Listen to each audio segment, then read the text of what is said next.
What's up, guys? In today's video, I'll show you how to fix confirm your identity to send messages problem on Messenger.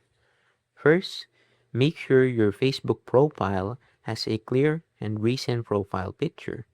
Open Facebook, go to your profile, and update your profile picture if needed.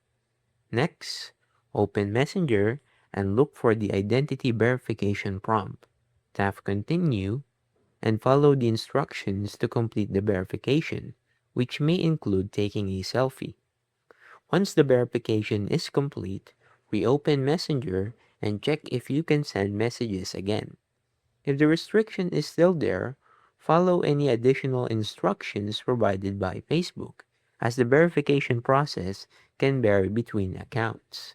And that's it. If this tutorial helped you, don't forget to leave a like and subscribe. And I'll see you guys in the next one. Peace.